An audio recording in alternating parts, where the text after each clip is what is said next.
Welcome to this week's edition of The Hill with April Ryan. We have a lot of stories to get to this week, so let's get right to it. Donald Trump has won the New Hampshire primary. However, former Ambassador Nikki Haley says she defiantly plans to stay in the GOP presidential contest. Next up, Haley's home state of South Carolina. But Donald Trump has a significant lead in the polls there. Haley is laying down the gauntlet for Trump to debate her. He has yet to debate any GOP presidential candidate yet. On the heels of endorsing former President Donald John Trump, South Carolina U.S. Senator Tim Scott has gotten engaged to his girlfriend. Many feel Scott is on Trump's shortlist for vice president. And the engagement is to settle Republican donors' concerns that he needs to be viewed as a settled man to be on the Trump vice presidential shortlist.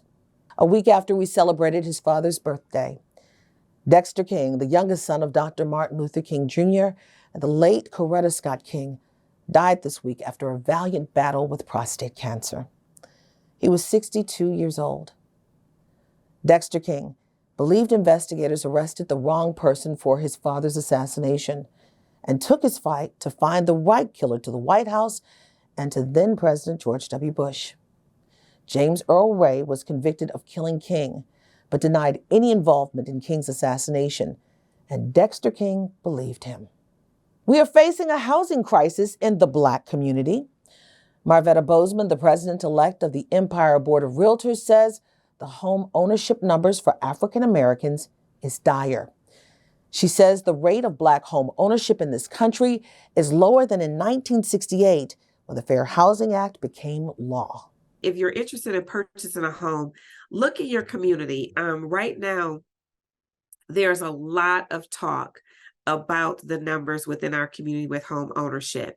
And sometimes people just feel like they cannot purchase. In all actuality, they can. I see people that are paying $2,000 to $3,000 a month for rent. And just with the little proper education and just, grabbing on the coattails of someone that has been through the process before, they can then become a homeowner versus being a renter. Homelessness was one of the top issues discussed at the U.S. Conference of Mayors meeting in Washington, D.C. recently. Los Angeles Mayor Karen Bass chairs the organization's National Task Force on Homelessness. Los Angeles has the largest population of homeless in the country, with about 47,000 people who are without a place to call home. Of that number, up to 40% are African American. Bass says more needs to be done to create transitional housing to help transition the homeless into more permanent facilities. Right now we're using motels, which is very expensive. So we need another form of interim housing that is more cost effective.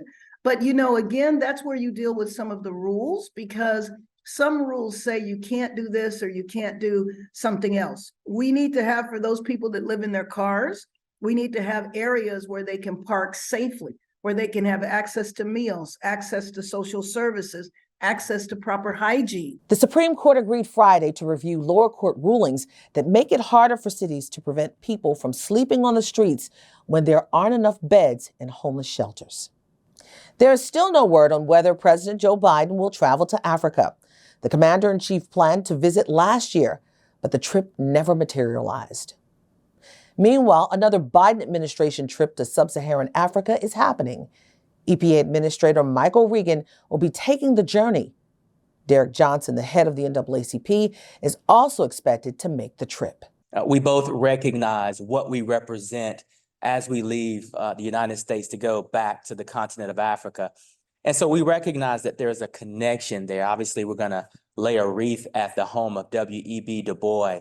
We're going to spend some time with the Ghanaian leadership and the leadership in Mozambique, just talking about what we see as Black men here in the United States and what we're able to do in our leadership capacity here domestically, and try to enrich that opportunity with countries on the continent of Africa.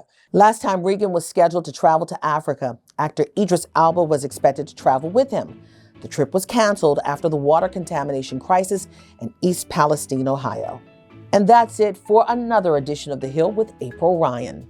Tune in next time right here for more news and information for us and about us. Until next time, peace.